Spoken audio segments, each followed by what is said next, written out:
Os alimentos que são ricos em vitamina C, em vitamina E, são alimentos que são antioxidantes, né, ajudam na prevenção dos radicais livres, ajudam na prevenção do aumento do colesterol, né, e ajudam ainda mais esse controle mesmo para que não ocorra que não ocorra um infarto, né? E as doenças, assim, é um controle maior para as doenças cardiovasculares. Ok, vamos a mais outra informação, outra tela, mito ou verdade? Olha só o que diz essa informação. Ó. Mesmo depois de ter as artérias desobstruídas, o paciente que infartou, ele ainda pode ter complicações? Mito ou verdade? Não, é uma verdade, tá? Como a gente também comentou nos blocos anteriores, o tempo é músculo. Então, quanto mais tarde você procura um atendimento, quanto mais tarde essa artéria é desobstruída, mais sequela pode permanecer. Então, mesmo que o paciente que sofreu o infarto, teve aquela obstrução na coronária, seja atendido e seja desobstruída essa artéria, o coração pode permanecer com sequelas, certo? E essas sequelas podem ser as mais variadas sequelas e podem ter risco de vida do paciente. Então é muito importante que seja identificado o infarto e tratado o mais rápido possível para tentar reduzir essa sequela. Ok, vamos a outra tela, mais uma informação. Será que é mito ou é verdade? O azeite ele é benéfico para o coração, mas se ele for muito aquecido, ele transforma-se em gordura saturada e tem o efeito contrário? Mito ou verdade? Essa é uma pergunta bem interessante, porque o azeite ele é rico em ômega 3, né?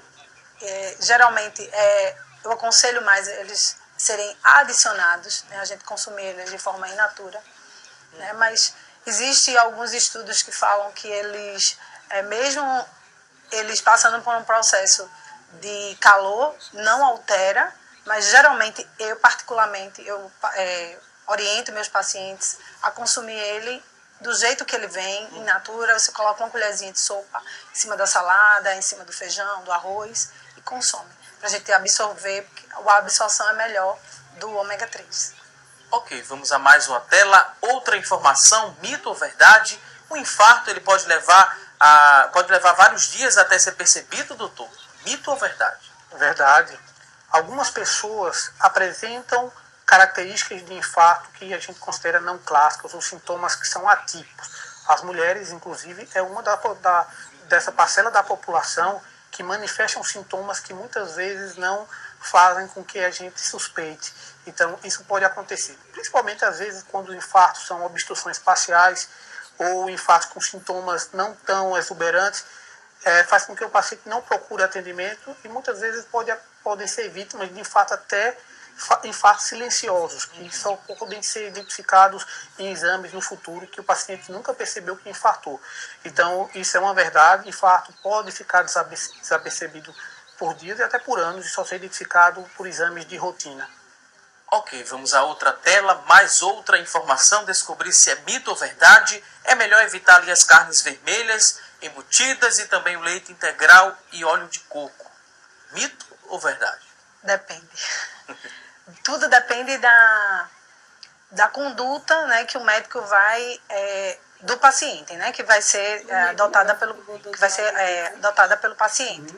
Tem a questão das carnes vermelhas, que realmente elas demoram para fazer a digestão. Os embutidos, pela quantidade de sódio, pela quantidade de gordura que existe neles.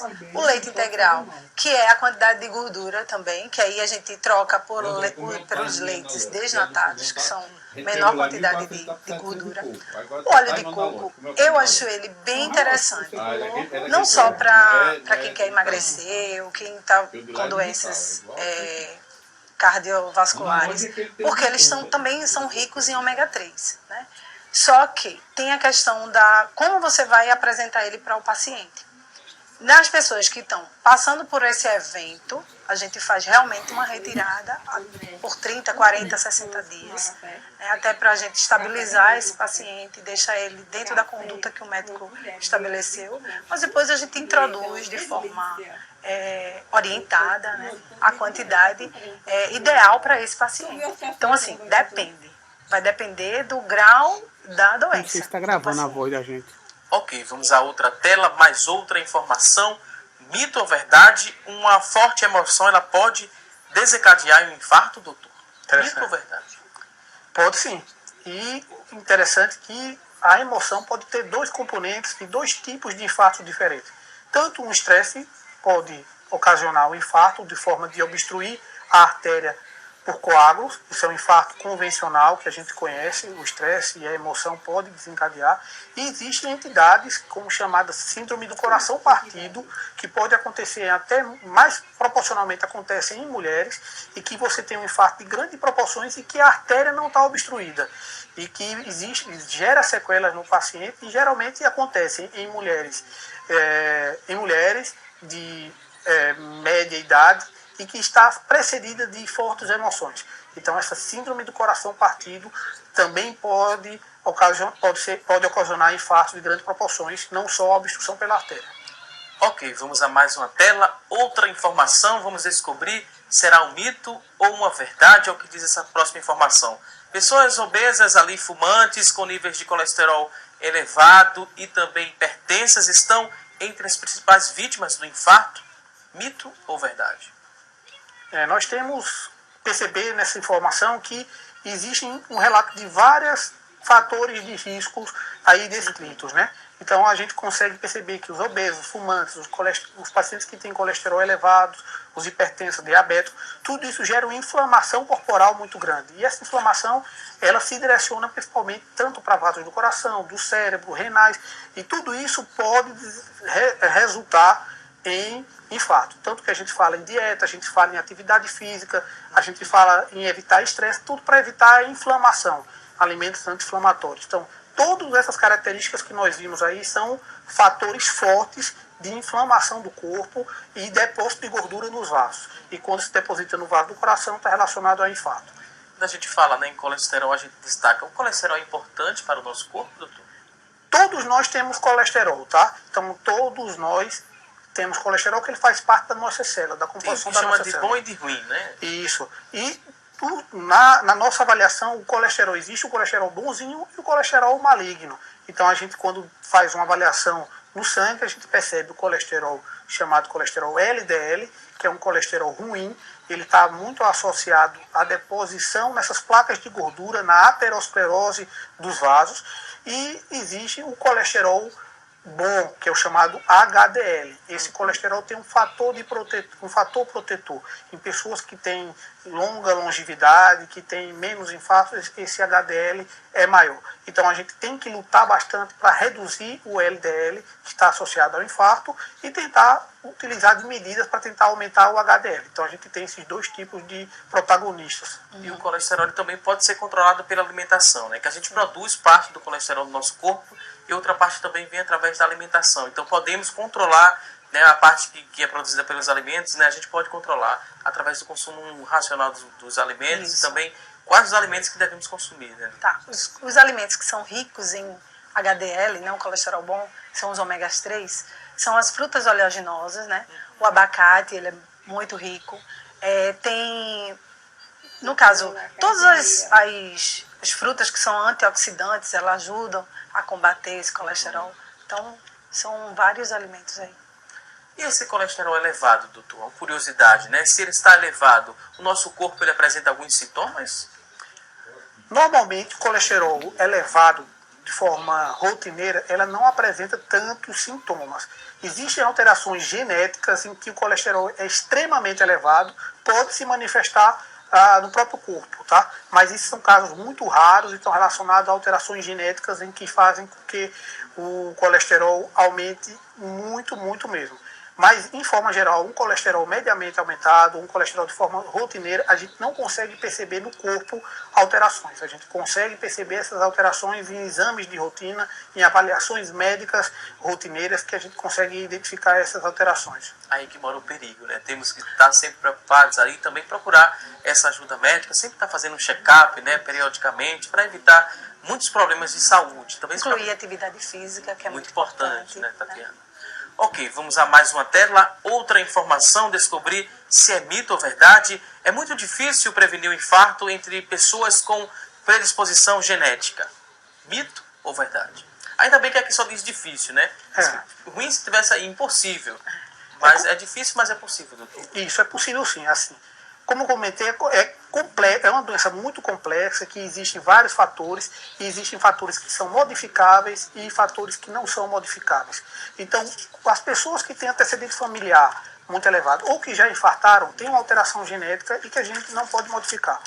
Mas a gente tem que fazer todos os esforços para modificar as outras características, como pacientes evitar o sedentarismo, parar o tabagismo, controlar a diabetes, controlar a hipertensão, reduzir o estresse, utilizar alimentos anti-inflamatórios. Então, nas situações em que a alteração genética está estabelecida, a gente tem que tratar intensamente os outros fatores modificáveis, para que o paciente não venha a ter um desfecho pior. Ok, vou pedir licença agora aos nossos convidados, a gente vai a um rápido intervalo, daqui a pouquinho tem mais assunto do dia. Até já!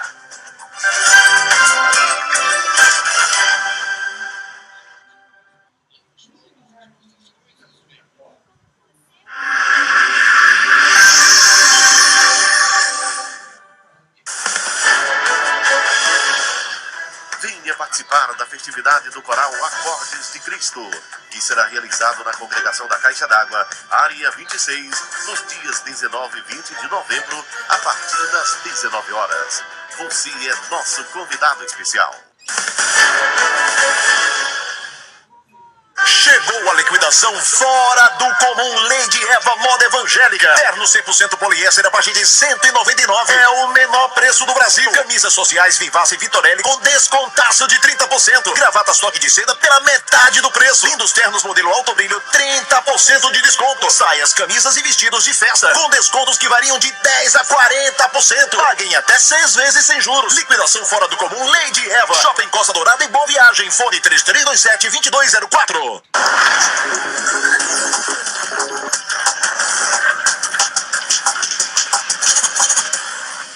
Olá, estou aqui hoje para te fazer um convite.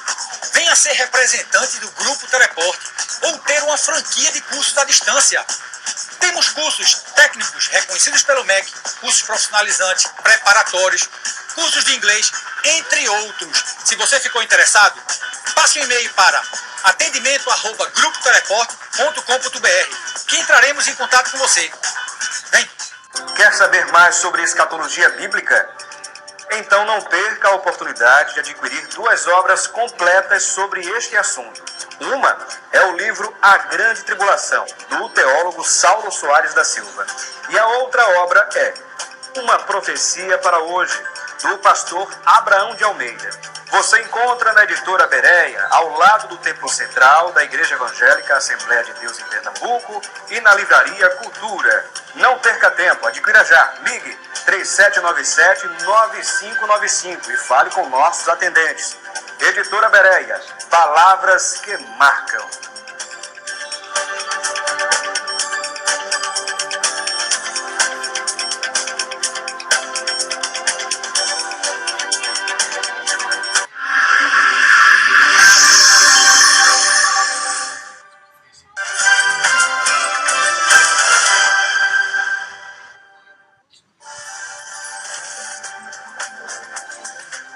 Estamos de volta com mais assunto do dia e agora vamos falar mais de saúde. Vamos falar da água mineral Santa Joana, que há mais de 20 anos a água mineral Santa Joana é sinônimo de pureza e também de qualidade. Isso desde a captação em tubulação de aço inox até o envasamento. Esse processo é totalmente automatizado, sem qualquer contato humano. E agora a água mineral Santa Joana tem uma grande novidade. Está aqui a novidade, é o novo garrafão de 20 litros. Acompanhe esse recado.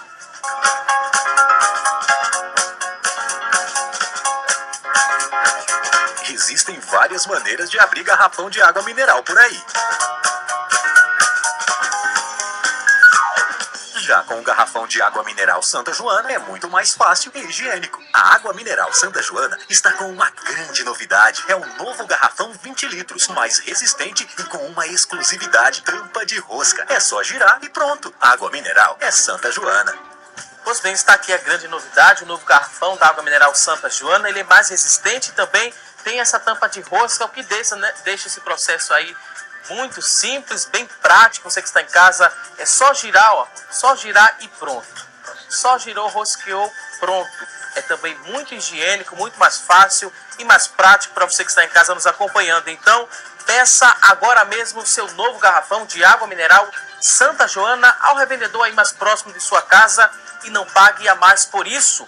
Água mineral é Santa Joana. E agora vamos continuar aqui falando do nosso programa desde o início desta edição. Estamos falando sobre infarto, né? No bloco anterior falamos mitos e verdades, trouxemos aqui muitas informações. Nesse bloco do programa vamos dar sequência com outras informações e descobrir, através da ajuda dos nossos convidados, se trata de um mito ou de uma verdade. Vamos agora a mais uma tela, mais uma informação. Será que é mito ou é verdade o que diz essa seguinte informação? É muito difícil prevenir o infarto entre as pessoas com predisposição genética. A gente terminou o bloco anterior respondendo essa informação. É difícil, mas é possível. Isso. Então, como a gente comentou, é possível sim. A gente sempre tem que direcionar nossos esforços para controlar os fatores de riscos modificáveis, como a pressão, a diabetes, o colesterol, o sedentarismo e o tabagismo. Então, intensificando esses outros fatores associados à terapia medicamentosa, mesmo as pessoas que têm predisposição podem ser tratadas adequadamente. Ok, vamos a outra tela, mais uma informação. Vamos descobrir se será mito ou verdade o que diz essa seguinte informação. Olha só. Toda pessoa que sofre um infarto precisa passar por uma cirurgia de ponte de safena. Mito ou verdade? Mito, tá? Então, isso não é verdade. Então, existem vários tratamentos para o infarto. Com o passar do tempo, esses tratamentos foram evoluindo e hoje existem tratamentos desde o famoso cateterismo, que você pode fazer uma angioplastia, coloca um stent, que é uma mola, uma espécie de uma mola na artéria, e desobstrui essas coronárias. E até o tratamento medicamentoso e mudança de estilo de vida também é um tipo de tratamento. No bloco anterior a gente falou também muito sobre a questão do colesterol, né? Para se ter uma boa saúde, tem que se excluir da alimentação esses produtos e alimentos que têm o colesterol? Não, tem que controlar, né, doutora? Eu meio que fiz uma pergunta, já meio que respondi. Tatiana, precisa excluir tudo que tenha colesterol ou não? Nosso corpo ele precisa também do colesterol dos alimentos? A gente precisa do colesterol, né, dos alimentos, ou do colesterol, ativar. E o que a gente tem que fazer? É colocar alimentos que sejam ricos, os colesteróis bons. No caso, o ômega 3, aumentar essa concentração de colesterol, de ômega 3 na alimentação, né? Eu sempre falo muito das frutas oleaginosas, que são riquíssimas em selênio, em zinco, né? Elas ajudam também nesse controle. Essas frutas oleaginosas são o amendoim, a castanha de caju, a castanha do Pará, né? Nozes, as amêndoas, avelãs, são riquíssimas em ômega 3. Então, a gente pode estar inserindo, junto com, agora existe a manteiga ghee, também, que é uma manteiga clarificada, tem o óleo de coco, né? Onde a gente vai ver quem são esses pacientes que a gente pode estar utilizando esses alimentos com maior frequência, né? Até porque eles são riquíssimos em fibras, eles dão a saciedade, né? Então, a gente olha qual o perfil desse paciente, como é que está a conduta, como foi a conduta do médico, e a gente começa a inserir na alimentação dele também. Ok, vamos a outra informação. Mais uma tela, vamos descobrir se será mito ou verdade o que diz essa seguinte informação. Pessoas magras dificilmente sofrerão um infarto. Mito ou verdade? É mais um mito bem disseminado, tá? É um mito, tá? A pessoa magra, ela pode ter um fator de risco a menos, que seria a obesidade, mas ela pode compensar com os outros fatores de risco. Ela pode ter uma hipertensão mal controlada, ela pode ser diabética, ela pode ter um hábito de vida inadequado, ela pode ter fatores genéticos incorporados. Então, é um mito. Pessoas magras podem infartar e existem estudos até que pessoas magras elas infartam menos do que os obesos, mas elas infartam, e quando elas infartam, elas podem até morrer mais do que os obesos. Então, é uma doença complexa e mais um mito que a gente encontra aí. Até porque um magro, né, uma pessoa magra, ela acha que por ela não ser obesa, ela pode comer de tudo, né? E aí onde está o X da questão.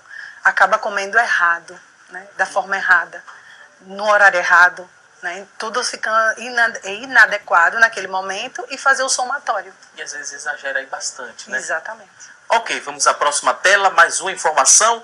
Vamos descobrir se é um mito ou uma verdade que diz essa próxima tela. Olha só, o colesterol elevado, se não tratado, ele provoca um infarto. Isso aí é uma verdade. Pode acontecer, sim. Então, o colesterol elevado, ele não é determinante do infarto. Como eu falei, você pode compensar em outras situações protetoras. Mas uma pessoa que tem um colesterol elevado, ela está mais propensa a ter infarto, e não só infarto. Ela pode ter um AVC, um derrame, ela pode ter problema arterial periférico. Então, é uma doença global, sistêmica, e que tudo isso pode acontecer, tá bom? Eu acho que a gente não pode esquecer também do triglicerídeo, né, doutor? O Está triglicérides, bem associado um ao outro, né? isso. O triglicérides é um dos componentes do sangue e que está associado à placa aterosclerótica. Tem muita relação com a dieta e com a atividade física, principalmente a ingestão de carboidratos. E também ele faz parte da placa de gordura que obstrui os vasos. Então, tudo que aumenta o triglicérides, o LDL, também está associado ao aumento dos eventos cardiovasculares. Ok, ótimas explicações. Vamos agora a mais uma tela, mais outra informação. Mito ou verdade que diz essa seguinte informação. Olha só, vamos conferir juntos. As crianças e adolescentes, elas não sofrem infarto. Mais um mito que a gente conhece aqui, tá? Adolescentes, crianças, é mais raro, mas pode acontecer. Existem entidades, como eu comentei, de alterações genéticas que fazem com que o paciente tenha níveis muito elevados de colesterol, além de outras situações não tão frequentes, raras, como dissecção da coronária, que é um tipo de alteração que pode acontecer, e uso de drogas. Drogas podem evoluir com uma constrição do vaso e ocasionar infartos. Ok, vamos a outra informação. Próxima tela, vamos conferir juntos. Atenção, você que está em casa, tem alguma dúvida sobre o infarto? Então fica atento a essas informações, a esses esclarecimentos aqui com os nossos convidados de hoje. Vamos conferir a próxima tela, o que diz a próxima informação. É possível ali infartar sem perceber? É possível sim infartar sem perceber. Existem pessoas que apresentam uma sensibilidade à dor alterada, e existem pessoas que manifestam sintomas de infarto diferentes e que muitas vezes não a motivam a procurar um atendimento, uma avaliação. E muitas vezes a gente, em uma avaliação de rotina, percebe que existem sequelas e de infartos prévios que não foi percebido por elas. No caso, a tela era impossível infartar sem perceber. Isso aí é um mito, né? É um mito. Não é impossível. Existe a possibilidade de infartar sem perceber. Ok. Vamos agora para a próxima tela. Outra informação. Vamos prestar atenção e saber se é mito ou verdade. Enquanto espera ali um atendimento médico, a pessoa suspeita de infarto, ela deve tomar aspirina. O aspirina é o AS, doutor? Isso. Você conhece como AS, né? A aspirina é o AS, tá? É uma das únicas medicações autorizadas até para automedicação em uma situação de suspeita alta de infarto, tá? Então, uma pessoa que está aguardando um atendimento, uma pessoa que vai ser levada a um hospital mais distante, pode tomar comprimido de AS, de aspirina infantil, certo? Até o atendimento médico, que isso pode fazer com que as sequelas sejam menores e pode até ajudar na reperfusão, na desobstrução dessa artéria, tá bom? A pessoa pode consumir a aspirina todos os dias?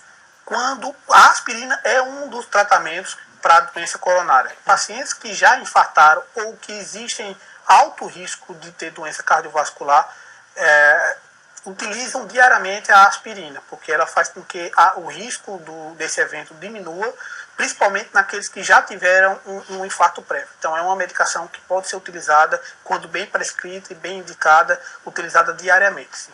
Ok. Vamos agora a mais uma tela. Outra informação, vamos descobrir se é um mito ou verdade enquanto espera atendimento médico. Essa aí foi o que a gente acabou de responder. Vamos à próxima. Essa questão de tomar aspirina, respondemos agora. E a próxima é o seguinte: é mais comum sofrer infarto no inverno? Existe essa relação, doutor? Isso é um mito ou uma verdade? É verdade, sim. Tá? O infarto no inverno, foi identificado isso em grandes estudos observacionais e que observavam-se as pessoas, percebia-se que no período de inverno aumentava a frequência de pacientes que tinham angina. Angina é aquela chamada dor do coração relacionada a alguma obstrução coronariana, e o infarto, que é quando o músculo cardíaco realmente morre. Então, nesse período de inverno, uma das explicações é que frio pode ocasionar uma vasoconstrição, uma temporária obstrução da artéria, e isso faz com que as placas se rompam e pode ocasionar infarto, sim, e o inverno é relacionado a mais eventos coronarianos. Ok, vamos a mais uma tela. Outra informação, vamos conferir juntos. O infarto ele pode se manifestar com sintomas atípicos, como a dor na mandíbula e uma sensação ali de indigestão. Mito ou verdade? Verdade, tá? Então a síndrome coronariana, o infarto, ela em algumas pessoas pode se manifestar de forma atípica, sem aquela dor no peito tão característica. Ela pode ter uma das manifestações atípicas é esse desconforto epigástrico, esse desconforto que a gente chama na boca do estômago e que muitas vezes podem confundir com uma gastrite, um refluxo, e na verdade o paciente pode estar tendo um infarto, certo? E a irradiação para as costas, para os braços e principalmente para a mandíbula também pode ser uma característica dos pacientes que estão infartando. Ok, vamos à próxima informação. Mais uma tela, vamos descobrir será um mito ou uma verdade o que diz essa informação. A menopausa é um fator de risco para o infarto? Mais ou menos assim. A menopausa não é um fator de risco, é porque ela tira o fator protetor. Até a menopausa, todas as mulheres teriam um fator protetor que é o hormônio estrógeno. Quando a mulher entra na menopausa, ela para de produzir esse estrógeno e perde esse fator protetor. A partir disso, ela está mais sujeita a ter infartos e doenças cardiovasculares. Na menopausa também a mulher precisa se preocupar com essa alimentação? Sim. Tem que ter uma dieta diferenciada, mais balanceada, ou ela pode seguir o comportamento que ela teve na adolescência, na juventude, na fase adulta? A dieta ela vai ser orientada, né, ser balanceada, ela pode continuar com a mesma dieta, incluindo a atividade física, que vai fazer um diferencial, né, se precisar do controle hormonal, é interessante que procure um profissional para fazer esse controle, né, nunca se automedicar, né. Então, a alimentação ela é muito importante. Eu costumo dizer que a alimentação ela é 70%, né, porque tudo está relacionado à alimentação, tudo está relacionado ao que a gente consome. Ok, vamos a mais uma tela. Outra informação, mito ou verdade o que diz essa próxima tela, vamos conferir juntos. Olha só, mesmo quem faz o check-up ali regularmente pode sofrer um infarto. Mito ou verdade? Isso é verdade e é uma informação muito importante. Muitas vezes a gente percebe pacientes que há 1 mês, 2 meses fizeram check-up e em seguida tiveram dor no peito e infartaram. Isso é importante para a gente tentar explicar o mecanismo da doença coronária. Quando a placa se forma, ela pode ir obstruindo, pode ir aumentando e obstruindo o vaso coronariano e com um determinado momento de obstrução, não ser totalmente, a pessoa quando faz um esforço ou pode fazer um estresse emocional, ela pode ter uma dor no peito que vai ser caracterizada por angina, mas não é um infarto. E outras vezes o paciente pode ter uma placa muito pequenininha que não chega a ter angina quando ele está em atividade física, mas por um estresse emocional, por um processo inflamatório aumentado no organismo, por uma alimentação inadequada. Essa placa que inicialmente era pequena, quando ele fez a avaliação cardiológica, ele fez o check-up, era pequena na ocasião. Por todos esses mecanismos, essa placa pode se romper e de uma forma abrupta, de uma forma súbita, formar coágulo em cima dela, fechar essa artéria e o paciente tem infartos catastróficos, mesmo com um check-up normal há pouco tempo. Falando agora em suco vermelho, né? A gente sempre pesquisa na internet sobre os temas que debatemos aqui no nosso programa e algo muito interessante foi a moda do suco vermelho. Muita gente fala ali que ajuda a evitar a oxidação do colesterol. Isso é verdade? É um mito? Esse suco deve ser colocado aí na dieta dos pacientes, das pessoas? Sim, como todos os sucos ricos em vitamina C, né? Então, o suco detox ele também pode ser incluído. Por quê? Esses sucos eles ajudam, as frutas que são utilizadas são frutas, geralmente, sua grande maioria, ricas em fibras, ricas em vitamina C, né?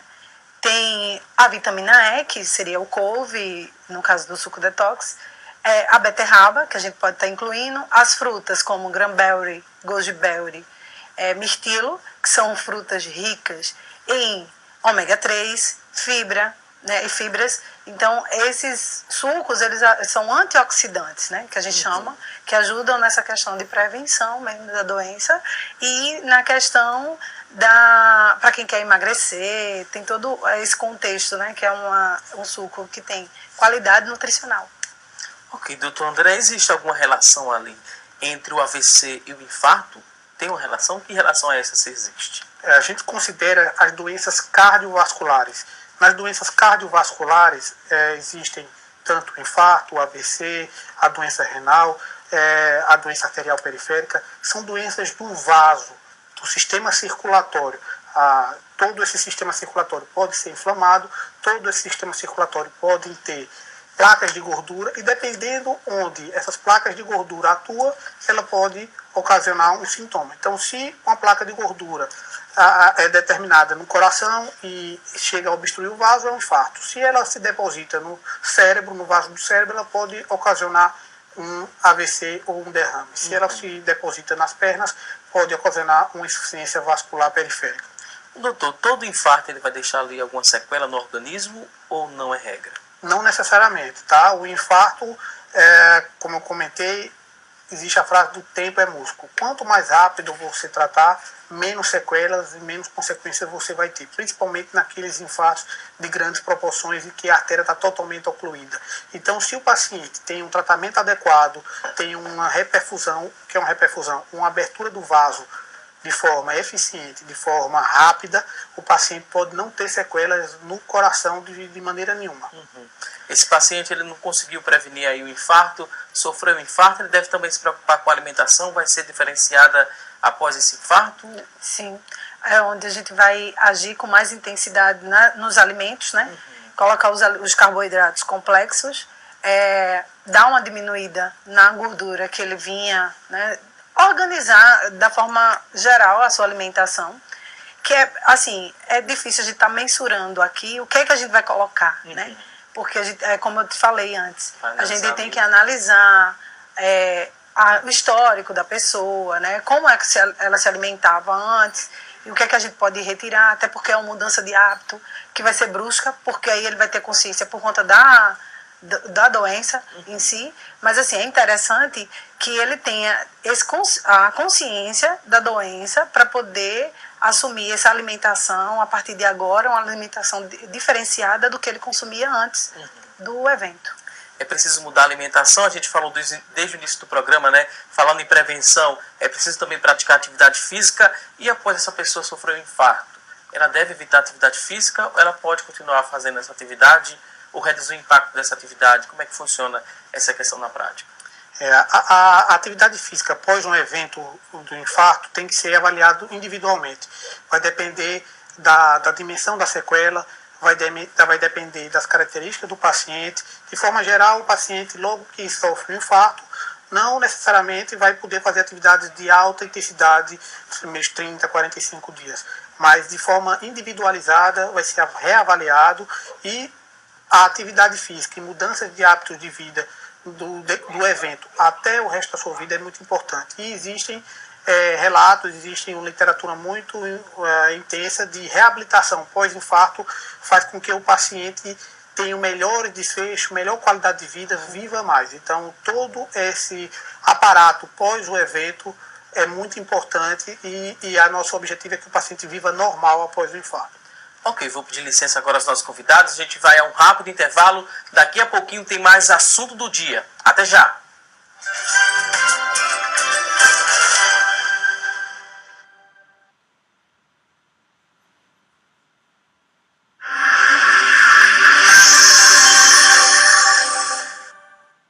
E com o teu sangue compraste para Deus homens de toda tribo, língua, povo e nação.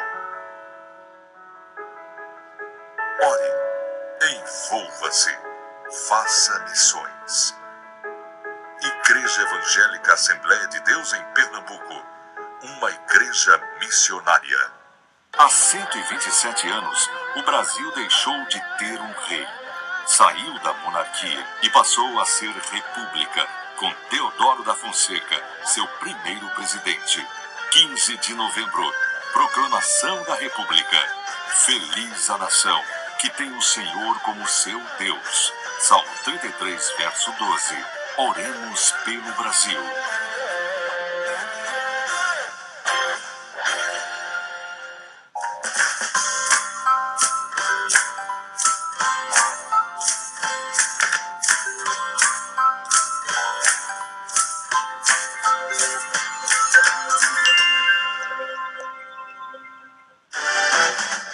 Brasil está com um novo canal de atendimento. Envie suas dúvidas, sugestões e elogios para o e-mail atendimento@rbc1.com.br. Rede Brasil, cada vez mais perto de você.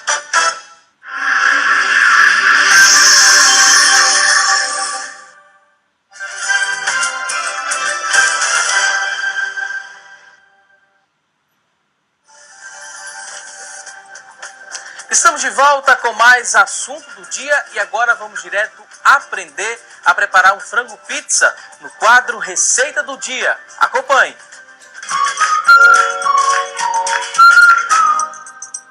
Olá, como sempre estamos trazendo novidades para a sua mesa e é claro que hoje não vai ser diferente. Imagino que você deve estar curioso para saber qual vai ser a receita do dia de hoje. Nós vamos aprender a fazer um frango pizza. Você está pronto para colocar a mão na massa? Então pegue papel e caneta e anote os ingredientes bem direitinho.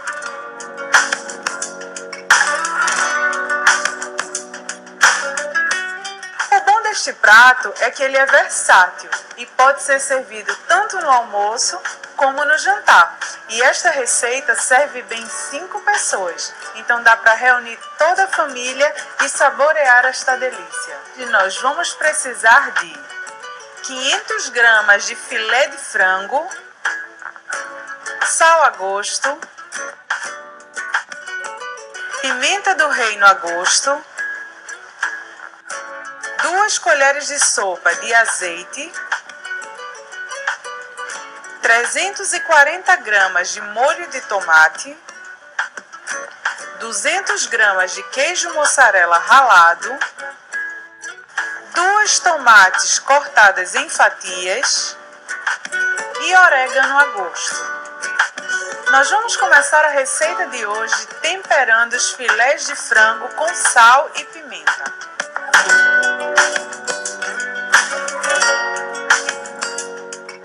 O próximo passo é aquecer bem a panela, colocar o azeite e nós vamos começar a fritar os filés de frango.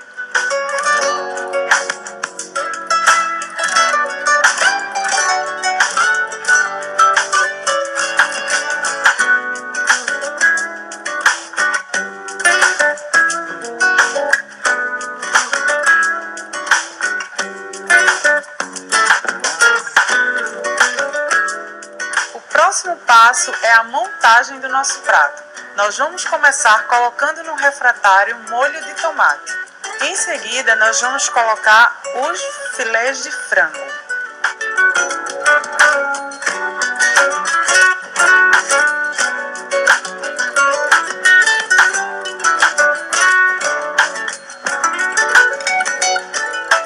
Nós vamos colocar agora a mussarela ralada.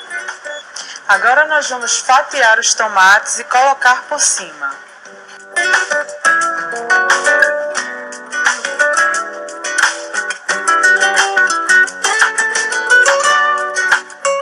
E para finalizar, nós vamos colocar um pouco de orégano a gosto. Feito isso, nós vamos levar o frango para o forno a 200 graus pré-aquecido por aproximadamente 10 minutos.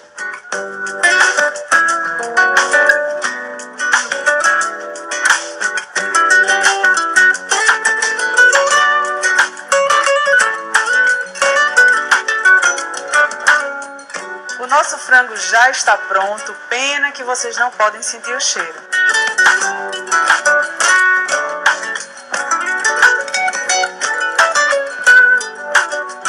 Esta foi a nossa dica de hoje, espero que vocês tenham gostado e nos vemos no próximo Receita do Dia. Até mais!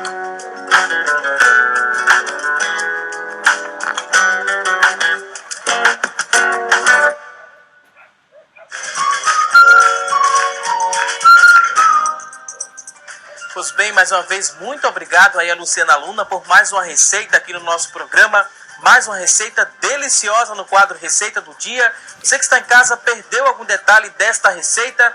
Não se preocupe que assim que terminar esta edição do programa, vamos disponibilizar essa receita na íntegra. Lá na nossa fanpage você vai acessar facebook.com/assunto do dia e vai encontrar essa receita completinha assim que terminar esta edição do programa. Então, tá em casa, perdeu algum detalhe, não se preocupe, assim que terminar, acessa lá facebook.com/assunto do dia, é a nossa fanpage na internet. E agora vamos seguir aqui com o programa falando sobre infarto. Você que está em casa, tem alguma dúvida sobre este tema, fica ligadinho, ainda temos um bloco do programa para conversarmos mais sobre este tema. Nossos convidados estão aqui nos auxiliando e muito a entender mais sobre esse problema, né? Sobre o infarto. Em relação ao infarto fulminante, a gente escuta muito falar. Quando acontece o infarto fulminante, doutor André, ele é mais frequente nos jovens? E em jovens, quando acontece o infarto, necessariamente ele é fulminante ou não? Como é que a gente poderia seguir essa linha de raciocínio, né? Existe ali o infarto fulminante, ele é mais frequente no jovem? O infarto fulminante é aquele infarto que em seguida o paciente morre, tem uma parada cardíaca. Então são infartos normalmente de grandes proporções e que podem evoluir com uma arritmia cardíaca, e essa arritmia pode desencadear no evento catastrófico da parada cardíaca. Então o infarto fulminante pode acontecer em qualquer tipo de infarto, tá? Vai depender das características das pessoas, da dimensão do infarto e de como ele foi tratado. Por isso que o infarto é uma doença que tem que ser levada a sério e tem que ser tratada adequadamente. O infarto tem que ser levado a sério. As dicas que a gente repassou aqui durante o nosso programa também elas têm que ser seguidas, né? O quanto mais seguir, né? Não necessariamente você vai conseguir seguir todas essas dicas, mas o quanto mais melhor para quem está em casa nos acompanhando. Tem muita gente também em dúvida em relação a essa questão da atividade física. Estimulamos aqui, né, a prática da atividade física, também uma alimentação saudável. Quem está em casa nos acompanhando costuma praticar alguma atividade física. É muito comum, né, academia também, corrida, né, de rua, está muito mais frequente aqui na região metropolitana do Recife, essas corridas. Quem realiza esse tipo de atividade deve ter uma preocupação ainda maior, doutor? Sim, a corrida e atividades físicas de grande intensidade tem que ser sempre precedida por uma avaliação cardiológica, uma avaliação médica bem detalhista, tá? O objetivo dessa avaliação é tentar identificar doenças cardiovasculares e que não eram claramente manifestas para o paciente. Às vezes o paciente é totalmente assintomático e em exames de rotina é identificada alterações que devem ser tratadas e podem até contraindicar atividades de alta intensidade. Então, é muito importante que essa avaliação seja realizada. Porque mesmo às vezes com a avaliação, o infarto ele pode acontecer de forma inesperada. Geralmente é assim, né, doutor? Então, mesmo aqueles pacientes em que foram avaliados adequadamente para tentar identificar doenças cardiovasculares, pode existir a possibilidade de apresentar um infarto durante uma atividade dessa de alta intensidade. Mas com atividade prévia, uma avaliação prévia, a gente tenta identificar doenças pré-existentes para tentar diminuir esse risco, tá certo? Mas a gente sempre lembrando que o check-up pré-atividade não isenta completamente a possibilidade do infarto, mas reduz bastante a sua mortalidade. Tatiana, né? Essas atividades de alto impacto, essa alimentação tem que ser mais rica, né? Mais rica em quê, por exemplo? Vai ter um desgaste muito grande do corpo. Isso, tem um desgaste, ocorre um desgaste grande, então a gente geralmente, eu incluo muito as raízes, né? Dependendo do horário da prova, a gente vê o que é que eu posso ofertar para deixar meu paciente saciado, alimentado, né? Para aguentar correr aquele percurso, aguentar fazer o percurso. Então, tudo isso a gente faz uma anamnese em cima do que é que o paciente realmente precisa, né, em cima da alimentação dele, ver quais são os carboidratos que são mais aceitáveis, os mais adequados naquele momento, que horário vai ser aquela prova para a gente ofertar. Geralmente, dependendo do tipo de paciente e da conduta que vai ser utilizada para ele, a gente vê a questão se usa ou não de suplemento, né? para esse paciente. Então, tudo isso é estudado, tudo isso é analisado juntamente com o paciente, por isso que a gente fala de um planejamento individual, né, que é um planejamento alimentar individualizado, onde a gente vai ver o que é que o paciente tem e o que é que a gente pode fazer para melhorar esse desempenho desse paciente, desse atleta ou desse indivíduo. Quando a gente fala das pessoas que utilizam o marca-passo, doutor, elas podem, em algum momento, sofrer um infarto, por exemplo? Por que elas precisam utilizar esse marca-passo para também quem está em casa entender um pouco mais? O marca-passo é um aparelho que normalmente é implantado debaixo da pele e inserido um fio para dentro do coração, e ele é indicado naquelas arritmias em que o coração bate muito devagar. Então, pacientes que têm um batimento normal entre 55 a 100, às vezes pacientes podem evoluir com batimentos de 20, 30 batimentos, e para esse tipo de doença é necessário muitas vezes implantar o marca-passo, que vai fazer com que o coração lembre de bater e chegar numa frequência adequada, tá? Ele confere algumas alterações no eletrocardiograma que podem dificultar a identificação do infarto, mas pacientes que utilizam o marca-passo, como qualquer outra pessoa, podem desenvolver um infarto agudo do miocárdio. O marca-passo serve apenas para fazer com que o coração bata numa frequência adequada. Ele não vai atuar no vaso, não vai atuar em outras estruturas do coração. Então, sim, pacientes que têm marca-passo podem infartar, sim. Uhum. Em relação ao socorro desse paciente, quando ele chega no hospital, como é que é o procedimento? Vocês intubam esse paciente? Às vezes ele precisa fazer hemodiálise também? Como é que a gente poderia dizer para quem está em casa, né, o socorro, como é que funciona na prática? Normalmente, quando o paciente infarta, então nas nossas emergências, a principal entidade que tratamos seria insuficiência cardíaca e doenças coronárias. Quando o paciente chega numa emergência cardiológica, normalmente nós medicamos com medicações orais, medicações injetáveis, e dependendo do grau de obstrução, esse paciente pode ir para o cateterismo, pode ir para uma cirurgia de ponta de safena, e às vezes o infarto é tão grande e o comprometimento e a sequela é tão importante que o paciente pode chegar com insuficiência respiratória sem respirar, com a pressão muito baixa, inconsciente, precisa ser entubado. Mas isso não é a forma mais rotineira. A rotineira é tratar com substâncias injetáveis, substâncias via oral e o cateterismo cardíaco. Mas existe a possibilidade de pacientes graves, sim. Em relação a estimular, né, essa questão da alimentação saudável, vamos mais uma vez voltar aqui a falar a partir de que momento esses pais eles devem estimular esse consumo de alimentos saudáveis a esses filhos? Desde do tempo que está fazendo o desmame, né? Uhum. No caso, a alimentação através do leite materno, quando está nesse processo de desmame, já vai introduzindo a introdução dos alimentos. Uhum. Então, nesse tempo que é interessante a gente introduzir as frutas, os legumes, que aí para a criança a gente usa as papinhas, as sopinhas, né, que são ricas em fibra. Então, é bem interessante, muitas vezes porque a criança é produto do meio em que vive.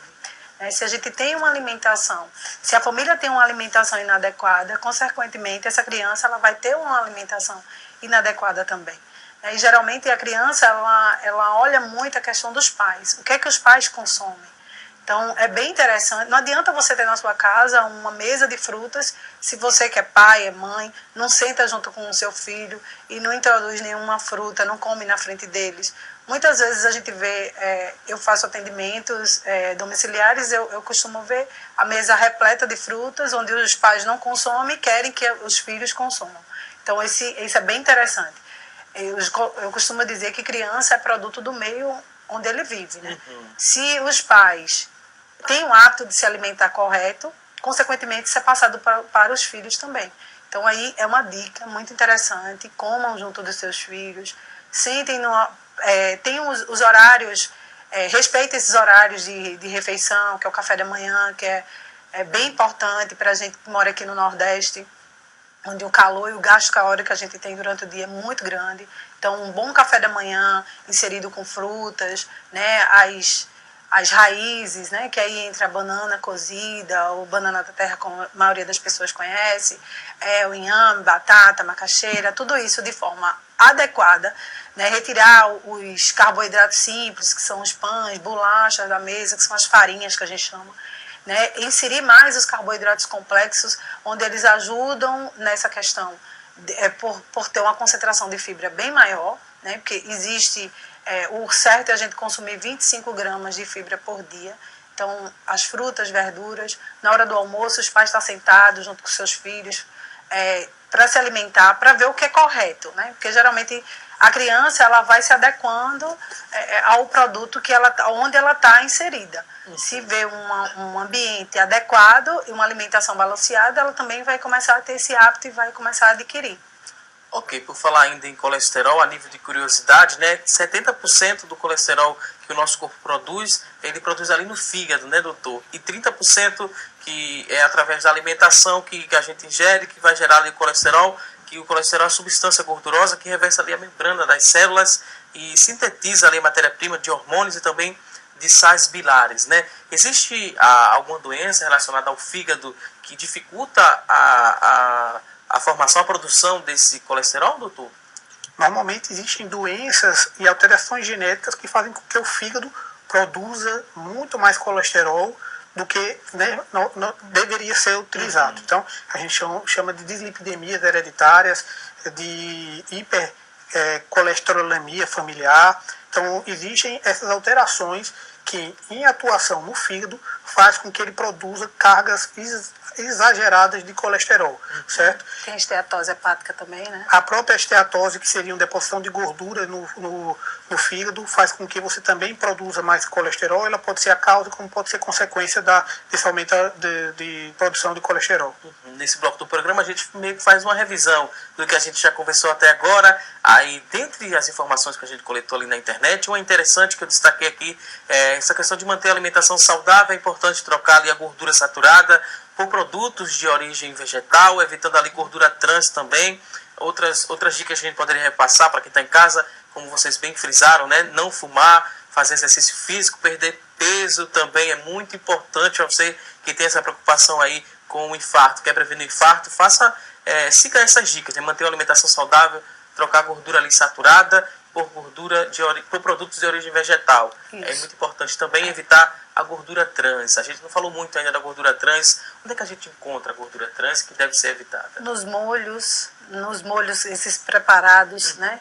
Nas comidas, que a gente geralmente são as comidas prontas, né? Onde tem, que são essas comidas que a gente chama congeladas, né? Que o atrativo da comida é a beleza. Ninguém compra o que é feio, a gente compra o que é bonito.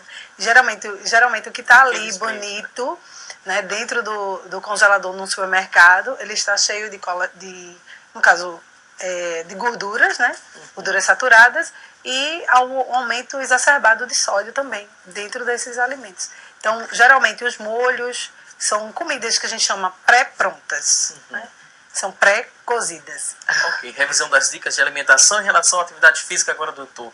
Precisa ser uma atividade física que requer muito esforço dessa pessoa, ou uma caminhada, começar por uma caminhada já é suficiente para pensar em qualidade de vida, em mudança de hábito e pensar em vida longa, né? Quando a gente fala em atividade física, preocupação também com a alimentação. Precisa ser muito tempo de atividade por dia ou não? Perfeito. A atividade física, ela é um dos fatores mais importantes na mudança de hábito ou em hábitos saudáveis, tá? A atividade física não necessariamente precisa ser aquelas atividades físicas de alta intensidade, e inclusive a intensidade moderada é a mais adequada e a que gera mais benefício para os pacientes, e normalmente se recomenda pelo menos 150 minutos de atividades semanais, que pode ser dividida por 3 vezes por semana, 5 vezes por semana, todos os dias da semana, mas que pelo menos você utilize 150 minutos semanal de atividade moderada. Isso vai lhe oferecer um benefício muito grande na sua vida, tanto de agora como sua longevidade. Em relação à alimentação, café da manhã, almoço e janta, entre essas refeições também é bom um lanche a cada 3 horas? Isso, que a gente chama de refeições intermediárias, né? Então, o correto para se fazer seria 6 refeições dias, né? Então, para o paciente que está com esse problema, a gente geralmente pede para ele fazer o consumo a cada 3 em 3 horas da alimentação, né? Seguir o planejamento alimentar correto, Uma coisa que a gente não pode esquecer é de incluir realmente as fibras. As fibras ela é muito importante para a questão da absorção dessa gordura, né? Então, existem as fibras solúveis e as insolúveis. Uma trata do gasto intestinal e a outra da saciedade. Então, existem os alimentos como o tomate, que são ricos ajudam na formação do bolo fecal. Então, a gente precisa fazer essa ingestão dos alimentos e ter essa preocupação para a gente estar sempre afastando a doença. Ok, vou pedir licença aqui aos nossos convidados. Estamos na reta final do programa. Queria agradecer a você que acompanhou o nosso programa hoje. Muito obrigado pelo seu carinho e audiência. E vou abrir espaço agora para as considerações finais do Dr. André Lima. Muito obrigado aqui por sua participação. Cardiologista e especialista em terapia intensiva. Muito obrigado. O espaço agora está aberto para o último recado. Pode ficar à vontade, considerações finais. Eu quero agradecer o convite e também gostaria de frisar muito: a doença coronária é complexa, tem muitos fatores a serem tratados, mas o hábito de vida saudável ele é predominante. É preciso a atividade, é preciso a compreensão que o estresse é maléfico para a sua saúde, é importante a atividade física. Então, tudo esse contexto é importante para que você se torne uma pessoa mais saudável e não vai fazer bem só para o seu coração, vai fazer bem para todo o seu corpo. Mais uma vez, muito obrigado, doutor André. Queria agradecer a Tatiana Vasconcelos, nutricionista. O espaço agora está aberto para as considerações finais. Muito obrigado por sua participação. Eu que agradeço. Isso é muito importante, o tema foi bem interessante, né? Onde a maioria das pessoas, a gente vê muito em corridas, as pessoas passando mal por não fazer o check-up. É interessante procurar um profissional da área, procurar um médico, ir a um cardiologista, ir a um nutricionista, fazer todo o balanceamento da sua alimentação, procurar se alimentar melhor, não ser sedentário, procurar, se as pessoas são obesas, procurar procurar um nutricionista para ter esse cuidado na perca de peso mesmo, para ter uma longevidade, uma vida mais saudável, né? Então é bem interessante. E eu gostaria só de agradecer. Mais uma vez, muito obrigado aqui aos nossos convidados. Queria agradecer a você que ligou, participou aqui do nosso programa. Muito obrigado pelo seu carinho e audiência. Não se esqueça, teremos um novo encontro amanhã, ao vivo, a partir das 9h30 da manhã, aqui na tela da Rede Brasil de Comunicação. Um forte abraço e até lá!